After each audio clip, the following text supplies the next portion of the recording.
അയ്യേ കരഞ്ഞോണ്ടുള്ള ഫേസ്. ഇവിടെ വീഡിയോ എടുക്കാൻ നിന്നപ്പോഴേക്കും ഒരു അടി ഉണ്ടായിട്ടോ. അതാണ് കരച്ചിൽ മാറോട്ടോ. റെഡി 1 2 3 നീ കഴിയില്ല, ഞാൻ അങ്ങനെ ഒന്ന് വിട്ടോ. റെഡി, ഇപ്പൊ കരച്ചിൽ മാറോട്ടോ. റെഡി 1 2 3 കരച്ചിൽ മാറ്റട്ടെ. ഞങ്ങളൊന്ന് അമ്മേന്റെ പൊന്നതല്ലേ, അമ്മേന്റെ പൊന്നതല്ലേ, കരയണ്ട കേട്ടോ. അമ്മേനെ കെട്ടിപ്പിടിച്ച് കരയണ്ട കേട്ടോ. ഞങ്ങളൊക്കെ ഇപ്പൊ കുളി കഴിഞ്ഞിട്ടുള്ളൂ കേട്ടോ. അതാ മുടിയൊക്കെ ഇങ്ങനെ ഇരിക്കുന്നത്. സംഭവം എന്താ വെച്ചാല് ഇത് 2025 അവസാന ദിവസമാണ് അല്ലേ, December 31. അതിന്റെ വീഡിയോ അല്ല. അപ്പൊ നമ്മളിങ്ങനെ ഞാൻ വിചാരിച്ചപ്പം കുറെ പേര് ചോദിച്ചായിരുന്നു യൂട്യൂബ് വീഡിയോ തുടങ്ങിയിട്ടുള്ളതും അതിനെക്കുറിച്ചുള്ള എങ്ങനെയാ അത് മോണിറ്റൈസ് ആയോ എങ്ങനെയാണ് അതിനെക്കുറിച്ചൊക്കെ ഒന്ന് പറയണമെന്ന് കരുതിയായിരുന്നു. യൂട്യൂബ് ആദ്യം പറ. യൂട്യൂബ് തുടങ്ങാനുള്ള മോട്ടിവേഷൻ ആരാണ്? മോട്ടിവേഷൻ ആളെ പറയല, വേണമെങ്കിൽ തുപ്പി കാണിച്ചാരാണ്. അതിന്റെ മുന്നിൽ ഞാൻ ഇന്റെ ഇവിടുത്തെ കാലുകുത്തലാണ് ഇതിനൊക്കെ ഒരു തുടക്കം. ഏത് കാലാ കുത്തിയേ? അപ്പം വീഡിയോസിന്റെ തുടക്കം അതന്നെയാണ് കേട്ടോ. വീഡിയോസ് എന്ന് പറഞ്ഞാൽ നമുക്ക് നാട്ടിൽ അയ്യോ ഒരു കുട്ടി റെഡിയായി കരയണ്ട കേട്ടോ, കരയാതൊക്കെ ഇരിക്കണം. അല്ലെങ്കിലേ വാശിക്കുട്ടിയാണെന്ന് പറയുന്നുണ്ട് എല്ലാവരും. വാശിക്കുട്ടിയാണോ? അല്ലേ, നല്ല കുട്ടിയാണോ വാശിക്കുട്ടിയാണോ? അയ്യോ കരഞ്ഞു ഒലിപ്പിച്ച്. അപ്പൊ അങ്ങനെ വീഡിയോസിന്റെ ഒക്കെ ഒരു തുടക്കം എന്ന് പറഞ്ഞാല് ഞാൻ അങ്ങനെ ടിക്ടോക്കിലൊക്കെ വീഡിയോസ് നമ്മളിങ്ങനെ സേവ് ചെയ്ത്, നമ്മുടെ നാട്ടിലല്ലേ ടിക്ടോക്ക് ബാൻ ആയത്, ഇവിടെ ടിക്ടോക്ക് ബാൻ അല്ലായിരുന്നു കേട്ടോ. അപ്പൊ ഞാനിങ്ങനെ നന്ദേന്റെ അജു ഒക്കെ വന്നപ്പോൾ ഉള്ള വീഡിയോസ്, നന്ദേന്റെ വീഡിയോസ് ഞാൻ പണ്ടേ ടിക്ടോക്കിൽ ഇങ്ങനെ പ്രൊഫൈലാക്കി വെക്കുമായിരുന്നേ, വീഡിയോസ് ഇങ്ങനെ അപ്ലോഡ് ചെയ്തു വരുന്നു. അപ്പൊ അങ്ങനെ ടിക്ടോക്ക് അങ്ങനെ മുന്നോട്ട് പോകുന്നുണ്ട്. അങ്ങനെ നിൽക്കുമ്പോഴാണ് ഈ ജന്തുവിന്റെ കടന്നു വരവ്. എന്തുകൊണ്ട് നമുക്ക് യൂട്യൂബിൽ ഇട്ടൂടാ? അങ്ങനെയല്ല, യൂട്യൂബ് എന്ന് പറഞ്ഞാൽ വലിയൊരു പരിപാടിയാണ്. എനിക്ക് ഒരു അക്കൗണ്ട് എങ്ങനെ ക്രിയേറ്റ് ചെയ്യണം ഇതൊന്നും എനിക്കറിയില്ല. ഒന്നും അറിയില്ല പറഞ്ഞാൽ ഒന്നാമത് 90s കിഡ് ആണെങ്കിലും കമ്പ്യൂട്ടർ നോളജ് ഒക്കെ വളരെ കുറവാണ്. 80s ബുദ്ധിയേ ഉള്ളൂ, അതിനൊന്നും കുഴപ്പമില്ല. എനിക്ക് അങ്ങനെ എഡിറ്റ് ചെയ്യാനോ അങ്ങനത്തെ കാര്യങ്ങളൊന്നും അറിയില്ലായിരുന്നു. പിന്നെ നമ്മളിങ്ങനെ ഏതെങ്കിലും ആപ്പ് കിട്ടുമ്പോൾ ആർക്കും ചെയ്തു നോക്കാലോ, ഓരോ വീഡിയോസ് പാട്ടൊക്കെ കൊടുത്ത് ഇടാനറിയാലോ, അത്ര മാത്രമേ അറിയണ്ടേന്നുള്ളൂ കേട്ടോ. അങ്ങനെ ഞാനാണ് അതിൽ ചുക്കാൻ പിടിച്ചത്. അപ്പൊ ഞാനിങ്ങനെ വലിയ കാര്യത്തില് ടിക്ടോക്കിൽ ഇങ്ങനെ വീഡിയോ എടുത്തോ കണ്ടോ ഇത്ര വ്യൂ ആയി 1 million ആയി മറ്റേതൊക്കെ എന്നൊക്കെ പറയും. അപ്പൊ അജുനും സുഭാഷേനൊക്കെ പുച്ഛം. അപ്പൊ അജു പറഞ്ഞു, താൻ ഈ ഇതില് വീഡിയോ എടുക്കുന്ന നേരത്ത് താൻ പോയിട്ട് എന്താ പറയാ യൂട്യൂബിൽ വീഡിയോ ഇട്ടൂടെ എന്നുള്ള ഒരൊറ്റ വാക്ക് മാത്രമേ ഇവൻ പറഞ്ഞിട്ടുള്ളൂ കേട്ടോ. അതിന് വേണ്ട ഒരു സപ്പോർട്ട് തന്നിട്ടില്ല, അതിന് വേണ്ട ഒരു എഡിറ്റിംഗ് പറഞ്ഞു തന്നിട്ടില്ല, അതിന് എങ്ങനെ വീഡിയോ എടുക്കാന്ന് പറഞ്ഞിട്ടില്ല, അക്കൗണ്ട് എങ്ങനെ ക്രിയേറ്റ് ചെയ്യണമെന്ന് അറിയില്ല, എനിക്കൊന്നും അറിയില്ലായിരുന്നു കേട്ടോ. അപ്പൊ അങ്ങനെ എല്ലാരും കരുതുന്ന പോലെ വീഡിയോസ് ഇടുന്നതിനെ കുറിച്ച് നമ്മൾ വലിയൊരു ടാസ്ക്, യൂട്യൂബിലൊരു എന്താ പറയാ ഒരു പ്രൊഫൈൽ ക്രിയേറ്റ് ചെയ്യാന്നൊക്കെ പറഞ്ഞാൽ വലിയൊരു പരിപാടിയാണെന്നാണ് ഞാൻ കരുതിയത് കേട്ടോ. അപ്പൊ അങ്ങനെ ശരിക്കും അത് സിമ്പിളാണ്. നമ്മളെ അക്കൗണ്ട് തുടങ്ങി ആർക്കും ഒരു വീഡിയോ അപ്ലോഡ് ചെയ്യാൻ പറ്റുന്നൊന്നും എനിക്കറിയില്ലായിരുന്നു കേട്ടോ. അങ്ങനെ എനിക്ക് എത്രയോ നല്ല വീഡിയോസ് ഞാൻ അപ്ലോഡ് ചെയ്യുമായിരുന്നു. പണ്ട് തൊട്ടേ എനിക്കിങ്ങനെ വീഡിയോസ് ഒക്കെ ഞാൻ എടുത്തു വെച്ചിട്ടുണ്ടായിരുന്നു കേട്ടോ, പക്ഷെ അതൊന്നും അപ്ലോഡ് ചെയ്യാൻ പറ്റില്ല.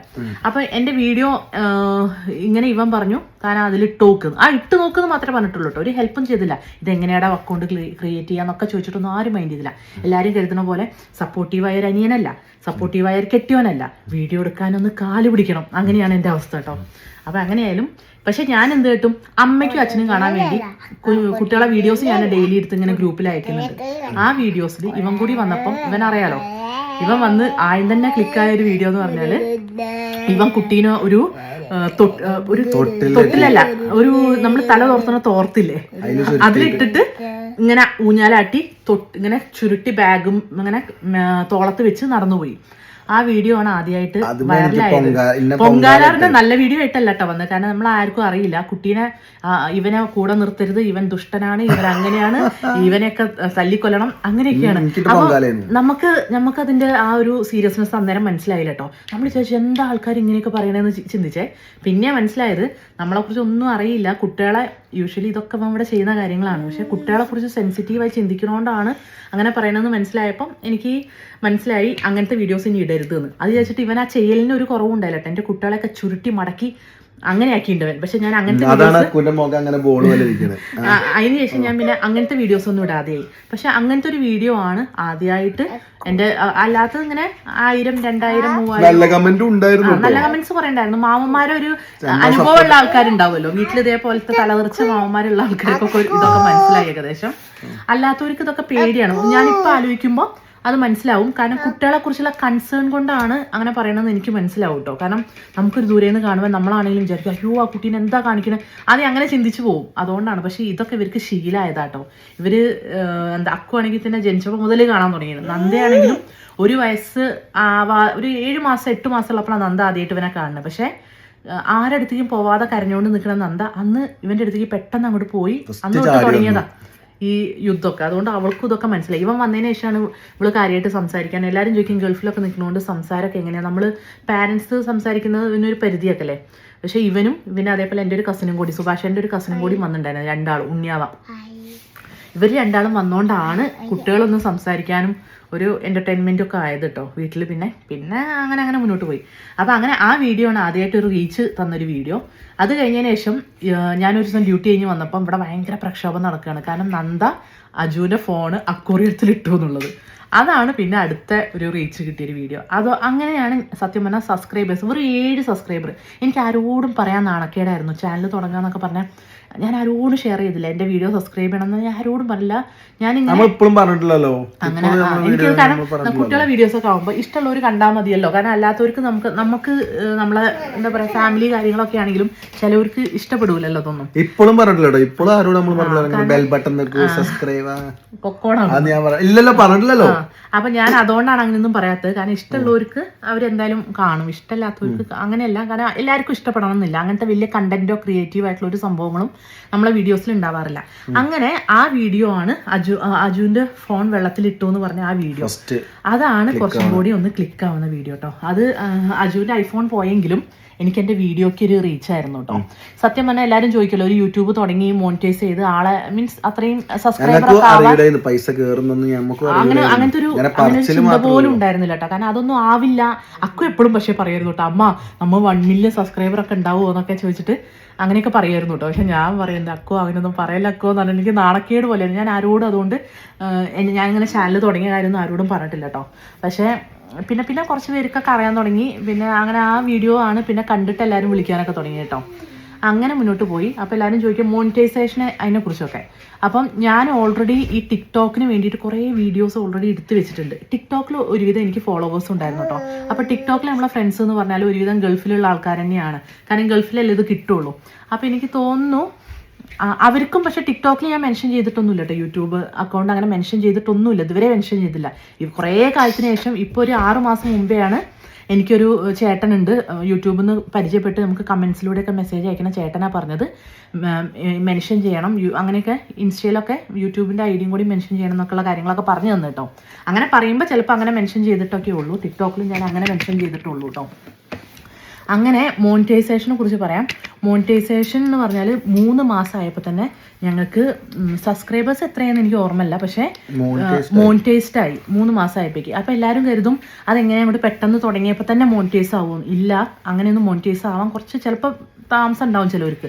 അത് വിചാരിച്ച് അങ്ങനെ വിഷമിക്കൊന്നും വേണ്ട. അതിങ്ങനെ ലേറ്റർ ആയെങ്കിലും മോണിറ്റൈസ് ആവും. എനിക്ക് 3 മാസമായപ്പോഴേക്കും മോണിറ്റൈസ് ആവാൻ കാരണം എന്താ വെച്ചാൽ ഞാൻ ഈ ടിക്ടോക്കിന് വേണ്ടിയിട്ട് കുറേ വീഡിയോസ് എടുത്ത് വെച്ചു എന്ന് പറഞ്ഞല്ലോ. ആ വീഡിയോസിന് എനിക്ക് എഫേർട്ടൊന്നും ഇല്ലാതെ ഡെയിലി എനിക്ക് അതിൽ തന്നെ കുറച്ച് റീച്ച് വന്ന വീഡിയോസ് ഉണ്ടല്ലോ, ടിക്ടോക്കിൽ റീച്ച് വന്ന വീഡിയോസ് തന്നെ ഞാൻ ഇതിലേക്ക് അപ്ലോഡ് ചെയ്തു. അതിൻ്റെ ഒറിജിനൽ എൻ്റെ കയ്യിൽ ഉണ്ടായതുകൊണ്ട്. അപ്പോൾ അങ്ങനെയാവുമ്പോൾ നമുക്കറിയാലോ ഏകദേശം അത് ടിക്ടോക്കിൽ റീച്ച് കിട്ടിയ വീഡിയോ ആയതുകൊണ്ട് തന്നെ ഇടുന്ന വീഡിയോസിന് ഒരു റീച്ച് കിട്ടാൻ തുടങ്ങി. അതല്ലാതെ നമ്മളിപ്പം ഫസ്റ്റ് ആദ്യമായിട്ട് തുടങ്ങിയിട്ട് ഇങ്ങനെ ഇടുന്ന വീഡിയോസ് ആണെങ്കിൽ ചിലപ്പം എല്ലാം റീച്ച് ആവണം എന്നില്ലായിരുന്നു. അന്നേരം റീച്ച് കിട്ടാനുള്ള കാരണം ഞാൻ പറഞ്ഞത് ടിക്ടോക്കിൽ റീച്ച് ആയ വീഡിയോസ് മാത്രമേ ഞാൻ യൂട്യൂബിൽ ഇട്ടിട്ടുണ്ടായിരുന്നുള്ളൂ. അങ്ങനെ ഞാനല്ലേ പിന്നെ ക്യാമറാമാനും ഇതൊന്നും ഒരു എഫേർട്ടിനൊന്നും ഒരു വിലയില്ല. മെയിൻ ആൾക്കാർക്കേ വിലയുള്ളൂ. അപ്പം അങ്ങനെയാണ് 3 മാസത്തിന്റെ ഉള്ളിൽ തന്നെ മോണിറ്റൈസേഷൻ ആയത്. മോണിറ്റൈസേഷൻ ആയി എന്ന് പറഞ്ഞാൽ വലിയ എമൗണ്ട് അങ്ങനെയൊന്നും അല്ല കേട്ടോ. ഫസ്റ്റ് എമൗണ്ട് എത്രയാണ്? എന്തായാലും $100 ആയാലേ യൂട്യൂബിൽ നിന്ന് അത് വലിക്കാൻ പറ്റുള്ളൂ. അപ്പം ആ 3 മാസം കൊണ്ട് $100 ആയോ 4ാമത്തെ മാസത്തെ അല്ല 2 മാസം കൂടിയിട്ട് അങ്ങനെ എന്തോ ആയിട്ടാണ് അങ്ങനെയാണ് എനിക്ക് ആ $100 ആയത് ആദ്യമായിട്ട്. എത്ര $8,000 $100 8,000 സംതിങ് വന്നു. അതായിരുന്നു. അയ്യോ അങ്ങനെയൊന്നും പറയാൻ പാടില്ല എന്നുണ്ട് ഇതില്. എക്സാക്ട് എമൗണ്ട് ഒന്നും പറയരുതെന്നുണ്ട് ശരിക്കും യൂട്യൂബില്. അപ്പൊ അങ്ങനെ ഒരു 3 മാസമൊക്കെ കഴിഞ്ഞപ്പോഴാണ് 4ാമത്തെ മാസമൊക്കെയാണ് എന്താ പറയാ 2 മാസത്തെയും കൂടി ചേർന്നിട്ടൊക്കെ $100 ആയാലും നമുക്ക് വലിക്കാൻ പറ്റുള്ളൂ. അങ്ങനെ ഒരു പേയ്മെന്റ് വന്ന ഒരു 8,000 സംതിങ് പേയ്മെന്റ് വന്നായിരുന്നു കേട്ടോ.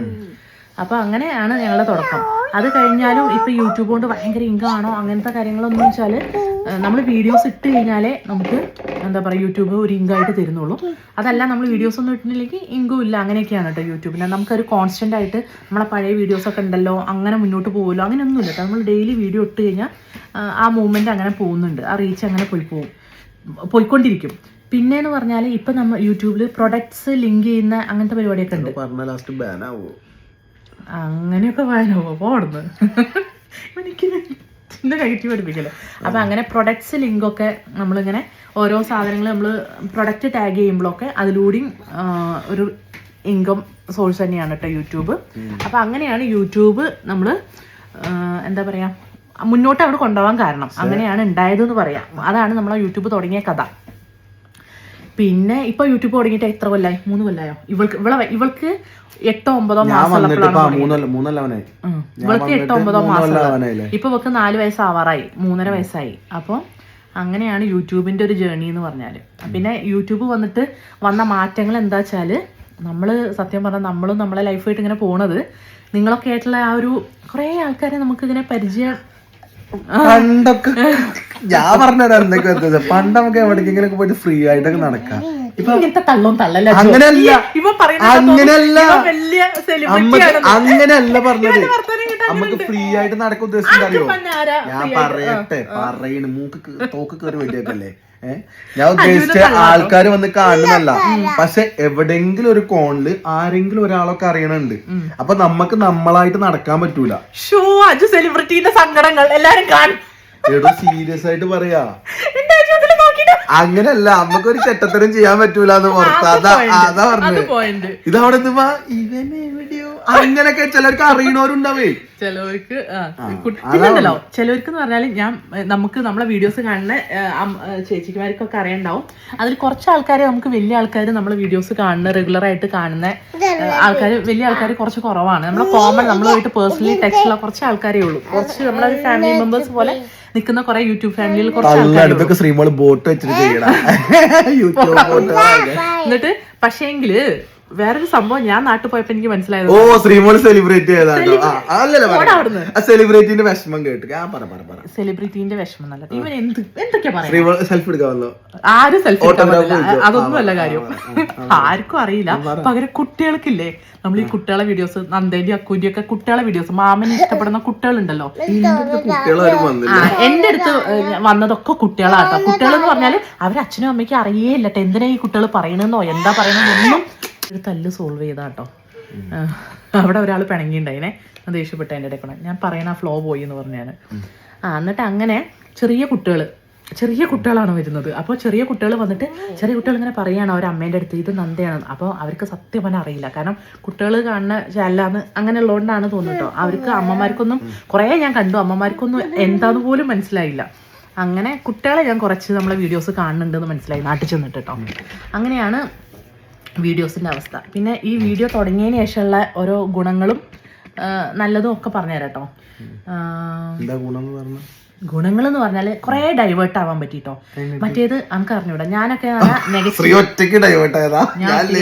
കാരണം ഞാൻ ഇതിലിങ്ങനെ വിഷമമുള്ള കാര്യങ്ങളൊന്നും പറയണമെന്ന് ആഗ്രഹിക്കുന്നില്ല. ഞാൻ ഇപ്പൊ ചിക്കു പറഞ്ഞ പോലെ അങ്ങനെ വിഷമങ്ങൾ ഒന്നും പറയാനുള്ളല്ലോ.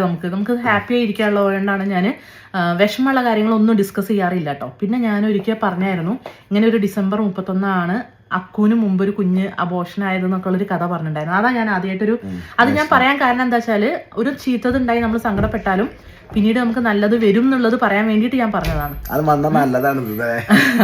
വന്നതല്ല, അത് കഴിഞ്ഞിട്ട് അക്കുവാണ് വന്നത്. അക്കുവിന്റെ മുമ്പുള്ള ഒരു കുട്ടീന്റെ കാര്യം പറഞ്ഞത്. അപ്പൊ അങ്ങനെ എനിക്ക് വന്നൊരു പോസിറ്റീവ് എന്താ വെച്ചാല് ഞാൻ ഈ വീഡിയോ ഒക്കെ തുടങ്ങിയത് കാരണം കൊണ്ടുവന്ന് നോക്ക് റബ്ബർ ബാൻഡ് മുടി കെട്ടാന്. ഇത് മുടി കുടുങ്ങും. അപ്പൊ ഞാന് ഇത് വീഡിയോ ഒക്കെ തുടങ്ങിയോണ്ട് കണ്ട ഗുണങ്ങൾ എന്താ വെച്ചാല് നമ്മൾ കുറെ നെഗറ്റീവ് സങ്കടങ്ങളും, നമുക്ക് മനുഷ്യന്മാരാണ് പല എന്താ പറയാ സങ്കടങ്ങളും വിഷമങ്ങളിലും കൂടെയൊക്കെ കടന്നുപോയി. ഞാൻ ഭയങ്കര സെൻസിറ്റീവ് ആയിട്ടുള്ള ആളായിരുന്നു കേട്ടോ. കാരണം ഞാനിങ്ങനെ അതിൽ ഇൻവോൾവ് ആയി കുറേ സങ്കടമൊക്കെ പെട്ടിരിക്കുന്ന ആളായിരുന്നു. പക്ഷേ എനിക്കിങ്ങനെ ഒരു മൈൻഡിനൊക്കെ ഒരു ഡൈവേർഷൻ വന്ന പോലെ തോന്നി. കാരണം കുറച്ച് നമ്മൾ ഇതിൻ്റെ പിന്നാലെ ഏതെങ്കിലും ഒരു ഇപ്പം നമ്മൾ പറയില്ല, ചിലവർക്ക് ഇഷ്ടമുള്ളതിലേക്ക് തിരിയുമ്പം അവർക്ക് ആ നെഗറ്റിവിറ്റിയൊക്കെ ഒന്ന് മാറി പോസിറ്റിവിറ്റി ആവും എന്ന് പറയുമല്ലോ. അപ്പോൾ എനിക്കൊരു മീഡിയ ആയിട്ട് തോന്നിയത് സത്യം പറഞ്ഞാൽ യൂട്യൂബാട്ടോ. യൂട്യൂബിൽ നമുക്കിങ്ങനെ ചിന്തിക്കുമ്പോൾ കുറേ ആൾക്കാരെങ്കിലും നമ്മളെ എന്താ പറയാ നല്ലത് പറയാനും എന്താ പറയാ ആ ശ്രീമോളെ ഇപ്പൊ അജു വിളിക്കുന്ന പോലെയാണ് എല്ലാരും എന്നെ അജും ചിക്കും വിളിക്കുന്ന ആ ഒരു എന്താ ടൈറ്റ് ആക്കി തരണം. അമ്മ കുറച്ച് കഴിഞ്ഞിട്ട് ടൈറ്റ് ആക്കി തരാം. അത് ഇങ്ങനെ ടൈറ്റ് ആക്കിയ മുടി പൊട്ടും, അത് മറ്റേ റബ്ബർ ബാൻഡാ. അപ്പൊ അങ്ങനെ വീഡിയോസിലൂടെ കുറെ പേരാണെങ്കിലും ശ്രീമോളെ അല്ലെങ്കിൽ ശ്രീകുട്ടി അല്ലെങ്കിൽ ശ്രീ ചേച്ചി ഇങ്ങനെയൊക്കെയുള്ള വിളി കേൾക്കുമ്പോൾ തന്നെ ഉണ്ടല്ലോ, ഇപ്പൊ ആരെങ്കിലുമൊക്കെ മെസ്സേജ് അയക്കുമ്പോൾ ശ്രീ ചേച്ചി എന്ന് പറഞ്ഞിട്ടാണ് ചിലപ്പോൾ ഇൻസ്റ്റയിലൊക്കെ എനിക്ക് മെസ്സേജ് വരുന്നത്. അപ്പോൾ എനിക്കിങ്ങനെ ആദ്യം ഇങ്ങനെ ഞാൻ പ്രൊഫൈൽ എടുത്ത് നോക്കും, എന്നെ അറിയുന്ന ആളാണോ. പക്ഷേ എനിക്ക് അതേ ഒരു സ്നേഹത്തിൽ വിളിക്കുന്ന ഒരു ഫീൽ കിട്ടും കേട്ടോ. ശ്രീ ചേച്ചി അല്ലെങ്കിൽ ശ്രീമോളെ എന്നൊക്കെ അമ്മയും അച്ഛനൊക്കെ വിളിക്കുന്നത്. ഞാനും അതന്നെ പറഞ്ഞു. അന്ന് പഴശ്ശിനിക്കടവ് പോയപ്പോ ആരോ നമ്പർ കൊടുത്തിട്ട് വിളിച്ചാ അജുവേട്ടാന്നൊക്കെ നമ്മളെ നല്ലോ പരിചയമുള്ള ഒരാൾ വിളിക്കണ പോലെയാണ് സംസാരം. അപ്പൊ അങ്ങനെ അപ്പൊ നമുക്ക് അതൊക്കെ ഭയങ്കര ഞാനിങ്ങനെ ആലോചിക്കുമ്പോൾ ഞാനിങ്ങനെ നെഗറ്റീവ് ആലോചിച്ച് സങ്കടപ്പെട്ട് കരഞ്ഞിരിക്കുന്ന ഒരാളെ നിലയിൽ എനിക്ക് അതൊക്കെ ചിന്തിക്കുമ്പോൾ ഭയങ്കര പോസിറ്റിവിറ്റിയും കുറേ ഞാൻ ഡൈവേർട്ടായി. ഞാൻ സുഭാഷ് ചേട്ടനൊക്കെ ഞാൻ വെറുതെ പ്രശ്നങ്ങൾ ഉണ്ടാക്കി അടി കൂടണൊക്കെ ആളായിരുന്നു കേട്ടോ. വെറുതെ പ്രശ്നങ്ങൾ ഉണ്ടാക്കുന്ന ആളായിരുന്നു ഞാൻ. ഒരു പരിധി വരെ ഞാൻ അതിനൊക്കെ വിട്ടുപോയത് എൻ്റെ ഒരു മൈൻഡിന് നല്ലൊരു ഹാപ്പിനെസ് കൊണ്ടുവരാൻ യൂട്യൂബ് ചാനലിന് പറ്റിയിട്ടുണ്ട് കേട്ടോ. അതായത് അതിലൂടെ ആൾക്കാരുമായിട്ടുള്ളൊരു ഇൻട്രാക്ഷനൊക്കെ വന്നതുകൊണ്ട് ഭയങ്കര ഇത്. അതേപോലെ ഭയങ്കര സങ്കടകരമായൊരു സിറ്റുവേഷനിലൂടെയൊക്കെ പോയിട്ടുണ്ടായിരുന്നേ. അത് ഞാൻ പറഞ്ഞുതരാം. അത് ഞാനങ്ങനെ പറയാം അങ്ങനത്തേതല്ല. ഞാനിങ്ങനെ ഇപ്പം നമ്മളാണെങ്കിലും ഓരോരുത്തരെ നമ്മൾ ജീവിതത്തിലും നമ്മൾ മുന്നിൽ കണ്ട ആൾക്കാരെ നമ്മൾ ചിലപ്പോൾ ഒക്കെ അങ്ങനെ അത്ര വാല്യൂ ഇല്ലാഞ്ഞിട്ടല്ല, പക്ഷെ നമ്മൾ ചിലപ്പോൾ മറക്കും. ചിലപ്പോൾ ഞാൻ ഇവിടെ വന്നതിന് ശേഷം ഒരുവിധം ഞാൻ ഗൾഫിൽ വന്നതിന് ശേഷം ഞാൻ അക്കുനെ നാട്ടിൽ നിർത്തിയിട്ടാണ് ഇങ്ങോട്ട് എത്തിയിരുന്നത്. അതുകൊണ്ട് തന്നെ ഞാൻ ആ ഒരു ടൈമിൽ ഫ്രീ ആയിരുന്നു ഇവിടെ. അപ്പം ഞാൻ എല്ലാവരും വിളിക്കുമായിരുന്നു. എല്ലാവരും അതായത് കസിൻസിനെയും ഏച്ചിമാരെയും ഒക്കെ ഞാൻ വിളിച്ച് കുറേ ടൈം ഫോണിൽ ഞാൻ സ്പെൻഡ് ചെയ്യുമായിരുന്നു കേട്ടോ. അവരൊക്കെ വിളിച്ച് പിന്നെ അക്കുമൊക്കെ ഇവിടെ എത്തിയതിന് ശേഷം ഞാൻ കുറച്ച് എന്താ പറയുക നമ്മളിങ്ങനെ തിരക്കായിപ്പോയി എന്ന് പറയുമല്ലോ. കുട്ടികളൊക്കെ വരുമ്പോൾ നമ്മൾ തിരക്കാവുമല്ലോ. മറ്റേത് ഞാൻ ഇവിടെ പണിയൊക്കെ കഴിഞ്ഞ് വെറുതെ ഇരിക്കുന്ന ടൈമുകളായിരുന്നു. ഡ്യൂട്ടിയിലാണെങ്കിലും വന്നു കഴിഞ്ഞാൽ കാര്യമായിട്ട് ചെയ്യാനൊന്നുമില്ല. അപ്പോൾ ഞാൻ എല്ലാവരും കോൺടാക്ട് ചെയ്യും, എല്ലാവരും വിളിക്കുകയൊക്കെ ചെയ്യും. പിന്നെ ഞാൻ തിരക്കായി കഴിഞ്ഞപ്പോൾ ഞാൻ ഈ ഫോണിങ്ങൊക്കെ കുറേ കുറഞ്ഞു. അതായത് എല്ലാവരും കസിൻസിനെയൊക്കെ വിളിച്ച് സ്പെൻഡ് ചെയ്യുന്ന ടൈം കുറഞ്ഞു. കസിൻസിനെയും ഫ്രണ്ട്സിനെയും ഒക്കെ കുറച്ചൊരു മാറ്റം വന്നു. അപ്പം എൻ്റെ ഒരു കസിൻ എൻ്റെ മാമൻ്റെ മോളാണേ. അപ്പോൾ അവൾ ഒരു എക്സാമ്പിൾ ഞാൻ പറയാട്ടെ. ലൈഫിൽ വന്നൊരു ഇൻസിഡൻറ്റിൽ ഞാൻ റിഗ്രറ്റ് ചെയ്യുന്ന ഓരോ ഇൻസിഡൻസ് പറയുകയാണ്. അപ്പോൾ അവൾ എപ്പോഴും ഇങ്ങോട്ട് കോണ്ടാക്ട് ചെയ്യും. ശ്രീമോളെ തിരക്കാണോ അങ്ങനെയൊക്കെ ചോദിച്ച് മെസ്സേജ് അയക്കും കേട്ടോ. പക്ഷേ പെട്ടെന്നാണ് ഒരിക്കലും നമ്മൾ എക്സ്പെക്റ്റ് ചെയ്യാത്ത, ഞങ്ങളുടെയൊക്കെ പ്രായമുള്ള ആളാണ്, ഞങ്ങളായിട്ടുള്ളവരാണ്. അപ്പോൾ പെട്ടെന്ന് ഒരു രാത്രി വിളിച്ച് പറയുകയാണ് അവൾക്ക് ഇങ്ങനെ അറ്റാക്ക് വന്നു എന്നുള്ളത് കേട്ടു. അങ്ങനെ അവൾ സത്യം പറഞ്ഞാൽ ഞങ്ങളെയൊക്കെ വിട്ടുപോയി. അപ്പോൾ നമുക്കുണ്ടല്ലോ ഒരു റിഗ്രറ്റാണ്. കാരണം നമ്മൾ എന്താ പറയുക അങ്ങനെയൊക്കെയുള്ള ഭയങ്കര ഒരു നല്ല ഒരു സ്ട്രഗ്ലിങ് പീരീഡിലൂടെയൊക്കെ പോയിരുന്നേ. അതിനുശേഷമാണ് നന്ദേൻ്റെ വരവ്. അതും കൂടിയും കഴിഞ്ഞ് നന്ദ വരിക എന്ന് കേട്ടപ്പോൾ തന്നെ നമ്മളെ ഒരു മൂഡ് ചേഞ്ച് അങ്ങനെയൊക്കെ എന്താ പറയുക. അവൾ പോയ ഉടനെ തന്നെയാണ് നന്ദേൻ്റെ വരവ് കേട്ടോ. ഞാൻ പ്രഗ്നൻ്റാന്ന് അറിയുന്നത് അവൾ പോയ ആ ടൈമിൽ തന്നെ. അപ്പം പിന്നെ എൻ്റെ ആ ഒരു സങ്കടം ഇങ്ങനെ കൂടെ മാറി എന്ന് പറയാം. അങ്ങനെയൊക്കെ ഒരു ഇൻസിഡൻറ്റ് എനിക്ക് വലിയ പാഠങ്ങളായിരുന്നു കേട്ടോ. അപ്പോൾ അതൊക്കെ കഴിഞ്ഞിട്ടാണ് നന്ദേൻ്റെ വരവ്. അത് പിന്നെ ഞങ്ങൾ ആ ലെവലിൽ അങ്ങനെ ഹാപ്പി ആയി പോയി. ഇപ്പം തന്നെ ഞങ്ങളെ ലൈഫിൽ നിന്നാണെങ്കിലും ഇപ്പോൾ ഈ 2025-31 ഈ ഒരു കൊല്ലം കഴിയുകയാണ്. ഇതിൽ ഞങ്ങൾക്ക് വേണ്ടപ്പെട്ട കുറേ ആൾക്കാർ, അമ്മമ്മ എന്ന് പറഞ്ഞു കഴിഞ്ഞാൽ ഞങ്ങളെ എന്താ പറയുക ഞങ്ങളെ സ്കൂളിങ് ടൈമൊക്കെ എന്താ പറയുക അമ്മ ഞങ്ങളെ പഠിപ്പിക്കാൻ ആ എക്സാം ആകുമ്പോൾ ഓടി വന്ന് ഞങ്ങളെ കൂടെ എല്ലാം. അതായത് അമ്മയ്ക്ക് പിന്നെ ഞങ്ങൾ പഠിപ്പിക്കൽ മാത്രം, അമ്മമ്മ ഒരു കാര്യങ്ങൾ ഏറ്റെടുക്കുകയാണ്. അങ്ങനെ പക്ഷെ ഇവനും അമ്മമ്മയും അടിയാണ്. അമ്മമ്മ ഞാൻ കട്ട് മോഷ്ടിച്ച് ഓരോ പൈസ കൊണ്ടുപോയിട്ട് പമ്പരൊക്കെ വാങ്ങിക്കൊണ്ടിരും. അമ്മമ്മ അതൊക്കെ കൊണ്ടുപോയി മറ്റേ ഭരണീന്റെ ഉള്ളിലൊക്കെ കൊണ്ട് ഒളിപ്പിച്ചു വെക്കും. ഞാൻ വാങ്ങിക്കണ കോട്ടികള്, ഇതിന്റെ ചീട്ട്, പമ്പരന്ന് മെയിന്. ഇന്ന് പമ്പര ഉണ്ടാക്കി കഷ്ടം വാങ്ങിക്കൊണ്ടാണ് നാളത്തേക്ക് പമ്പര കാണൂല. അമ്മമ്മക്ക് പക്ഷെ നമ്മളെ പുറത്ത് ദൂരെ പോയി കളിക്കണോ അങ്ങനെ അമ്മമ്മക്ക് ഇഷ്ടമല്ല. കാരണം നമുക്ക് കണ്ടോണ്ടിരിക്കണോ അതുകൊണ്ടൊക്കെ ആവൂലേ. അമ്മമ്മ എന്ന് പറഞ്ഞാല് അങ്ങനെ അത്ര എക്സ്പ്രസിംഗ് ആയിട്ടുള്ള ആളല്ല, നല്ല സ്നേഹമുള്ള ആളാണ്, പക്ഷെ എക്സ്പ്രസ് ചെയ്യില്ല. എന്നോട് സ്നേഹമില്ല, അങ്ങനെ സെന്റ് എന്നോട് സ്നേഹമൊന്നുമില്ല അറിയാം. അങ്ങനെ തന്നെ അവള് പറയാം. പിന്നെ ചിലക്കാതെ പോയിക്കോട്ടോ പറയും. പൊളിയില്ലാത്ത ജാതികൾ അറിയാം. അതായത് അങ്ങനെ കൊഞ്ചിച്ച് മടിയിലിരുന്ന് ചില ആൾക്കാരുണ്ടല്ലോ, എല്ലാവരും നല്ലോണം എക്സ്പ്രസ് ചെയ്യും. അമ്മമ്മ എന്ന് പറഞ്ഞാൽ അങ്ങനെ എക്സ്പ്രസ് ചെയ്യാത്ത. ഞാൻ മട്ടലിട്ട് അടിച്ചിട്ടുണ്ട്. ഞാൻ പറഞ്ഞതാ അമ്മമ്മേന്റെ കോമഡി പറഞ്ഞാ പണ്ട് ഈ ചന്ദ്രമാമ, കുട്ടമാമ അങ്ങനെയൊക്കെ ഉണ്ട്, അമ്മേന്റെ ഏട്ടന്മാരാ. അപ്പൊ അന്ന് വൈറലായിട്ടുള്ള പാട്ടാണ് ഓ മാമ മാമ മാമ ചന്ദമാമാറുള്ള പാട്ട്. അപ്പൊ ഞാൻ ഇത് അമ്മമ്മേന്റെ മുമ്പ് ഞാൻ അങ്ങനെ പാടി ഓ മാമ മാമേ അല്ല ഓ മാമേ മാമേ മാമേ കുട്ടമ്മാമേ പറഞ്ഞിട്ട് ഞാൻ അങ്ങനെ പാട്ട് പാടി. അന്നെന്തോ ആദ്യം പാടരുത് പറഞ്ഞ്, അതിൽ രണ്ടാമത് ഞാൻ ഒറിജിനൽ പാട്ട് പാടി, ശരിക്കുള്ള പരിപാടി. അമ്മ പിന്നും കളിയാക്കാൻ വിചാരിച്ചു, മാട്ടലെടുത്തരടിയ. അങ്ങനത്തെ അമ്മമ്മ സീനട്ടുണ്ടെങ്കിലും എന്ത് കിട്ടിയാലും ഒരു എനിക്ക് കൊണ്ടുതരാം. ഞങ്ങൾ ഒത്തു അമ്മമ്മയ്ക്ക് എല്ലാരും ചോക്ലേറ്റ്. പേരക്കുട്ടികളൊക്കെ ഗൾഫിലും അവിടെ ഇവിടെയൊക്കെയാണ്. കുടുംബത്തിലെ ഏറ്റവും ഏറ്റവും പേരക്കുട്ടികൾ ഏറ്റവും ചെറിയ കുട്ടി ആൺകുട്ടികളാണ്. ആൺകുട്ടികൾ ചെറിയ കുട്ടികളാണ് ഞാനാണ്. അപ്പൊ എല്ലാ കൺസിഡറേഷനും ഉണ്ടായിരുന്നു. ഇവന് നല്ല കൺസിഡറേഷൻ എല്ലാതും എനിക്ക് കിട്ടിയത്. അമ്മയ്ക്ക് എന്ത് കിട്ടിയാലും ഉണ്ടായിരുന്നു. അങ്ങനെ ചോക്ലേറ്റ് അമ്മമ്മേന്റെ കയ്യിൽ എപ്പോഴും എല്ലാരും കൊടുത്ത സാധനങ്ങളും ഒക്കെ ഉണ്ടാവും കേട്ടോ. അതിന്റെ ഒരു ഷെയർ കിട്ടും. അതേപോലെ അമ്മമ്മയ്ക്ക് എല്ലാ പേരക്കുട്ടികളും ഡ്രസ്സ് എടുത്തു കൊടുക്കും. അപ്പം അത് സെറ്റാവും. അത് അമ്മമ്മേൻ്റെ മുണ്ടാണ് നമ്മൾ ഓരോ പരിപാടിക്ക് മുണ്ടും ഇതൊരു സെറ്റും സെറ്റും മുണ്ടൊക്കെ അതാണ് നമ്മൾ ഓരോ പരിപാടിക്ക് എടുത്തോണ്ടിരിക്കുക. അങ്ങനെ അമ്മമ്മ അങ്ങനെ പോയി.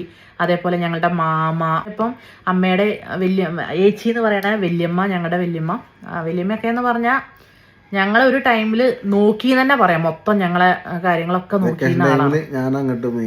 അതായത് നല്ല നല്ല ഓർമ്മകളുള്ള അതൊക്കെയാണ്. അപ്പം എല്ലാവരും ഇങ്ങനെ കുറെ കൊഴിഞ്ഞു പോവല് നമുക്കൊരു ഫീൽ. അതിപ്പോ നമ്മൾ വലുതായതുകൊണ്ടാണോ അങ്ങനെ എന്താണെന്നറിയില്ല. അങ്ങനെയൊക്കെ ലൈഫിൽ നമുക്കിങ്ങനെ ഒന്നാമത് നമ്മളെ സ്ട്രഗിൾ ചെയ്യണ മതി ഇത് അങ്ങനെയൊക്കെ അതൊക്കെ കടന്നു പോവും. അങ്ങനെയല്ല ഞാൻ പറയുന്നത്, അങ്ങനെയല്ല എല്ലാം. ഞാൻ എന്തായാലും തീരുമാനിച്ചു ന്യൂ ഇയർ റെസൊല്യൂഷൻ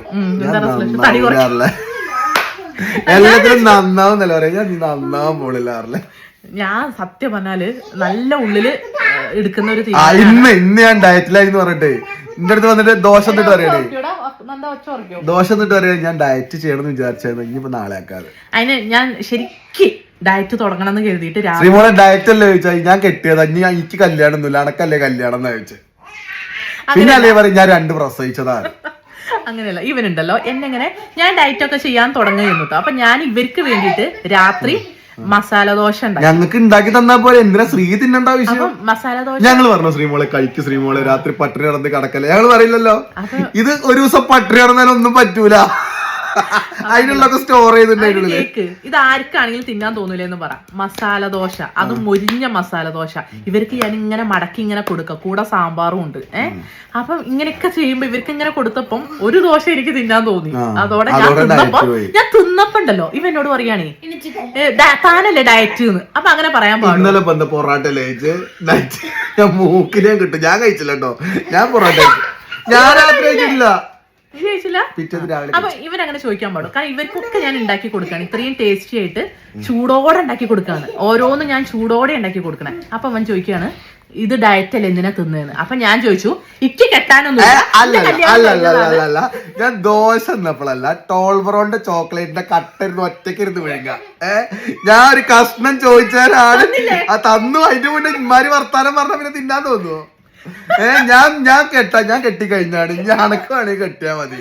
ഇവരുണ്ടല്ലോ ഇവ എന്നെ ഇങ്ങനെ തടി കുറയ്ക്കാൻ വേണ്ടി ഒറ്റയ്ക്ക് തൊലി പൊളിച്ച് ഇങ്ങനെ ഓരോ കഷ്ണം ഇങ്ങനെ തിന്നാ. അപ്പൊ ഞാൻ ചോദിച്ചു ഒരു കഷ്ണം തരുമോ ശ്രീമോളെ? ഇവനുള്ളത് ഞാൻ 2 കൊടുത്തതാട്ടോ. കൊടുത്തു കഴിഞ്ഞിട്ട് പിന്നെ എന്റെ അടുത്ത് ചോദിക്കും ഇവനിങ്ങനെ തന്നെയാണ്. ഇവരെന്ത് കൊടുത്താലും കട്ടയിൽ എത്ര പീസ് ഉണ്ടാവും? അതില് 2 തൊലിഞ്ഞ 2 കഷ്ണാക്കി തന്നേ. ബാക്കി ഞാൻ ഡ്യൂട്ടിക്ക് കൊണ്ടുപോകാതിരിക്കുന്നത്. അക്കുന് സ്കൂളുണ്ടെങ്കിൽ നമ്മൾ ഓനുണ്ടാക്കുന്ന ഫുഡ് നമ്മളും കൂടി എടുത്തു പോകും. ഇത് അക്കുന് വെക്കേഷൻ ആയതുകൊണ്ട് ഞാൻ അങ്ങനെ കാര്യമായിട്ട് ഒന്നും എടുക്കാതെയാണ് ഡ്യൂട്ടിക്ക് പോവാറ്. അപ്പൊ ഞാനൊരു ചോക്ലേറ്റ് എടുത്ത് വെച്ചാലാണ് ഇവൻ ഈ പറയുന്നത്. എന്നിട്ട് ആ ബാഗിന്റെ ഉള്ളിൽ നോക്കിക്കഴിഞ്ഞാൽ പല സാധനങ്ങളും കാണാം. ചോക്ലേറ്റ്, നാട്ടിൽ നിന്ന് കൊണ്ടുവന്ന ഇമ്മിളി ജെല്ലി ഞാൻ പോലും കണ്ടില്ല. ഞാൻ ഒരു ദിവസം നോക്കുമ്പോ നന്റെ കയ്യിലൊന്ന് പെറുക്കി തിന്നാണ്. അപ്പൊ ഇമ്മിളി ജെല്ലി അതിന്റെ ഉള്ളില്, പിന്നെ മുട്ടായികള്. ഒന്നും പറയണില്ല. 15 മിനിറ്റ് പറഞ്ഞെടുത്ത വീഡിയോ അപ്പൊ 27 മിനിറ്റ് ആയി. ഹാപ്പി ന്യൂ ഇയർ പറയാനും പിന്നെ നഷ്ടപ്പെട്ട എന്താ പറയാ നമ്മുടെ ഒരു ഇയർ പോവല്ലേ, വിഷമങ്ങളും സങ്കടങ്ങളൊക്കെ എല്ലാവരുടെ ലൈഫിലും ഉണ്ടാവും. ഞാൻ മാക്സിമം വീഡിയോയിലുണ്ടല്ലോ അങ്ങനെ നെഗറ്റീവായുള്ള കാര്യങ്ങൾ ഇടാതെക്കാനാണ് കേട്ടോ നോക്കല്. ഇത് ഞാൻ എന്താ പറയാ, അങ്ങനത്തെ നെഗറ്റീവ് അല്ല. ഞാനിങ്ങനെ വിഷമങ്ങളുള്ള കാര്യങ്ങളൊന്നും ഡിസ്കസ് ചെയ്യാറില്ല കേട്ടോ.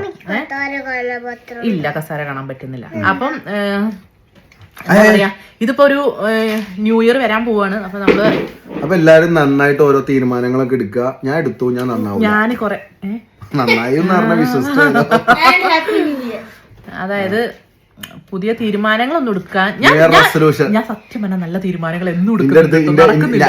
ഞാൻ മറ്റേ കെട്ടാമണ കുട്ടി പറഞ്ഞെന്താ അറിയോ, ഞാൻ ഫസ്റ്റ് പ്രേമിക്കാൻ ഞാൻ ഇഷ്ടാണ് പോയി പറഞ്ഞപ്പിന്റെ അടുത്ത് പറഞ്ഞെന്താ അറിയോ, സോറി ഞാൻ ഒരു ന്യൂ ഇയർ റെസൊല്യൂഷൻ എടുത്തിട്ടുണ്ട്, ആരും പ്രേമിക്കൂല. അതെനിക്ക് ചലഞ്ചായി. അപ്പം അങ്ങനെ ഒരു കൊല്ലം കൂടെ അങ്ങോട്ട് പോവാണ് നമ്മളെ ലൈഫിൽ നിന്ന് അല്ലേ. നാളെ ന്യൂ ഇയർ, നാളെ മറ്റന്നാളെ. സത്യം പറഞ്ഞോ കൊല്ലം പോണോന്നും അറിയുന്നേ ഇല്ല. ശ്രീമോക്ക് എനിക്കധികമായിട്ടില്ല. അന്നെ കണ്ടാ പറയണക്ക് അധികമായിട്ടില്ല. 2 വയസ്സ് കുറഞ്ഞു വന്നു അല്ലേ. അപ്പൊ അതൊക്കെയാണ്. തടി കുറഞ്ഞില്ലേ, കണ്ടോ കൈയൊക്കെ നോക്കി മെലിഞ്ഞു ഉണങ്ങിയാവും. ലൈറ്റ് എന്താ ഓഫ് ആവുന്നത്? ലൈറ്റ് ഇല്ല കേട്ടോ. അപ്പൊ ഞങ്ങൾ ഒരു അഡീഷണൽ ലൈറ്റ് ഫിറ്റ് ചെയ്തതാണ്. ഈ ലൈറ്റിനെ കുറിച്ചൊരു കഥ ഉണ്ട്, ഇത് പറഞ്ഞു കൊടുക്കട്ടെ. ഇത് ഞാൻ ഈ ലൈറ്റില്ലേ, ഈ ലൈറ്റിന് വേണ്ടി ഞാനും അജുൻ തമ്മിൽ എന്റെ വീട് കാഴ്ച അല്പം വർണ്ണശൽഭമാക്കാൻ വേണ്ടിട്ട് വാങ്ങിയതാ. അങ്ങനെയല്ല, വീട് കാഴ്ചക്ക് ഞാൻ ആ റാക്കിന്റെ, ഞങ്ങളെ വീടിന്റെ ഒരു റാക്കിന് പറ്റിയൊരു ലൈറ്റ് അത് ഞാൻ കൊണ്ടുവരാൻ വേണ്ടി ഈ ജന്തുവിനെ ഏൽപ്പിച്ച് വിട്ടതാണ്. ഇവൻ കൊണ്ടുവന്ന ലൈറ്റ്, അത് ഞാൻ ഉദ്ദേശിച്ച ലൈറ്റ് അല്ല ഇവൻ കൊണ്ടുവന്നത്. എനിക്ക് കൊണ്ട് ദേഷ്യം വന്നിട്ട് ഞാൻ എന്തൊക്കെയോ വിളിച്ചു പറഞ്ഞിട്ടോ. എന്നിട്ട് ഞങ്ങള് രണ്ടാളും അന്ന് ഭയങ്കര അടിയായി. അതുകൊണ്ട് ഇങ്ങനെ ഒരു ഗുണമായി. അപ്പൊ പിന്നെണ്ടല്ലോ, അത് കഴിഞ്ഞപ്പോഴാണ് ഞാനും ചിക്കും കൂടി ഒരു വീഡിയോ എടുക്കുമ്പോൾ ഈ ലൈറ്റ് ഞങ്ങൾക്ക് ഇങ്ങനെ ബാക്ക്ഗ്രൗണ്ട് ലൈറ്റിന് വേണ്ടി, എക്സ്ട്രാ ലൈറ്റിന് വേണ്ടി വെച്ചത്. അപ്പൊ ഉണ്ടല്ലോ ഞങ്ങൾ അന്നേരം അജു ഗൾഫിൽ എത്തിയിട്ടുണ്ട്. അപ്പൊ ഞങ്ങൾ കൊറേ സങ്കടപ്പെട്ടു. അയ്യോ അജുവിനെ കൊറേ ചീത്ത പറഞ്ഞത്, ഇങ്ങനെ ഒരു കുത്തോട് തരും ഞാന്. എന്തെങ്കിലും പറഞ്ഞാ അതിന്റെ മുകളിൽ അവിടെ വീണോളൂ. അപ്പൊ ഇതുകൊണ്ട് ഈ ലൈറ്റിന് ഈ ലൈറ്റിന് ഇങ്ങനത്തെ ഒരു ഗുണമുണ്ട്. ലൈറ്റ് ഇല്ലാതെ നിക്കുമ്പോ ഒരു സപ്പോർട്ടിങ് ലൈറ്റ് ആയിട്ട് കിട്ടുന്നു. ഈ ലൈറ്റ്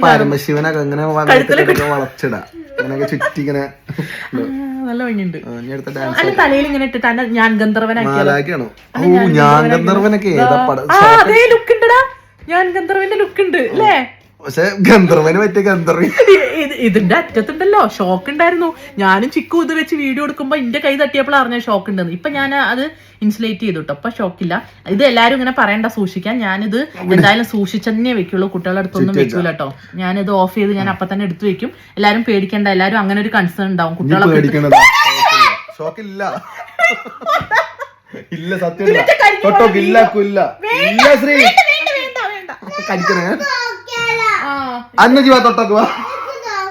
ആരും തൊടണ്ട, ആരും ലൈറ്റ് കളിക്കരുത്.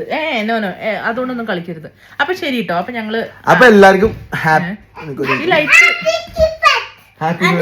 എല്ലാവർക്കും അഡ്വാൻസ് ഹാപ്പി ന്യൂ ഇയർ. അക്കുവിനോട് ഞാൻ പറഞ്ഞു, ഇതെന്തെടുക്കാന്ന് ചോദിച്ചു. നാളെ ഇൻഡിപെൻഡൻസ് ഡേ പറയാൻ വേണ്ടിട്ടാണ്. നാളെ ഇൻഡിപെൻഡൻസ് ഡേയോ? എന്തിന്റെ ഇൻഡിപെൻഡൻസ് ഡേ? മണ്ട, എന്തിനാണ് പഠിക്കാൻ പോണേ? ലൈറ്റ് പോകുന്നു. അപ്പൊ എല്ലാരോടും ജീവിതത്തിൽ അങ്ങനെ സങ്കടങ്ങളും വിഷമങ്ങളൊക്കെ ഉണ്ടാവും. അതൊക്കെ അങ്ങനെ കടന്നു പോകും. അതൊക്കെ ലൈഫിന്റെ പാർട്ടാണ്. അതൊക്കെ അക്സെപ്റ്റ് ചെയ്യുക. പിന്നെ മാക്സിമം പോസിറ്റീവായിട്ട് ചിന്തിക്കുക. ഏത് സങ്കടം ഉണ്ടാവുമ്പോഴും ഞാൻ ചിന്തിക്കുന്നത് അങ്ങനെയാണ്.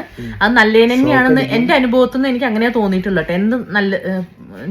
എന്തെങ്കിലും ചീത്ത നടന്നാലും നല്ലതിന് വേണ്ടിയിട്ട് തന്നെയാണെന്ന് ചിന്തിക്കുക കേട്ടോ. കാരണം അങ്ങനെ തന്നെയാവും നമുക്ക് ലൈഫിൽ. നല്ലത് തന്നെ എന്തെങ്കിലും ദൈവം ഓക്കെ ആക്കും. കുറച്ച് വിഷമം ഉണ്ടെങ്കിലും അതൊക്കെ പോസിറ്റീവായിട്ട് എടുക്കുക. എല്ലാവരോടും അഡ്വാൻസ് ഹാപ്പി ന്യൂ ഇയർ കേട്ടോ. അങ്ങനെ നമ്മൾ 31 യാത്ര പറയാം. അത് ലാസ്റ്റ് വീഡിയോ അല്ലെ, 2025 ലാസ്റ്റ് വീഡിയോ. 2025 last video. ഇനി 2026 ഇനി 2026 നമ്മൾ കാണുള്ളൂ കേട്ടോ. Okay, bye. Advance happy new year പറ. Advance happy new year. ഒരാളും കൂടി വിളിക്കാണ്ട്. സുഭാഷ് ചേട്ടനോട് ഒന്ന് വിളിക്കട്ടെ. സുഭാഷ് ചേട്ടാ ഒന്ന് വരുവോ? ഞങ്ങള് സൂനെ ഒന്ന് വിളിച്ച് ഒരു സൂനിയും കൂടെ ഒന്ന് വിളിക്കാൻ നിന്നാ കേട്ടോ. പക്ഷെ സുഭാഷ് ചേട്ടൻ തിരക്കിലായി പോയി, വന്നില്ല. ദുഷ്ടൻ. എന്റെ ഭർത്താവല്ല, ശ്രീമോളെ ഭർത്താവല്ല. നോക്കി കണ്ടൊക്കെ എടുക്കണ്ടേ ചോദിച്ചല്ലേ. അപ്പൊ ബൈട്ടോ. സുഭാഷ് ചേട്ടാ ഫോണിലാണ്, തിരക്കിലാണ്. Advance happy new year. Bye Akku. Advance happy new year. അപ്പൊ എല്ലാവർക്കും അഡ്വാൻസ് ഹാപ്പി ന്യൂ ഇയർ. പുതുവത്സര ആശംസകൾ. ഓ ഭയങ്കരമായി പോയി. എം. ശരി കേട്ടോ, ബൈ.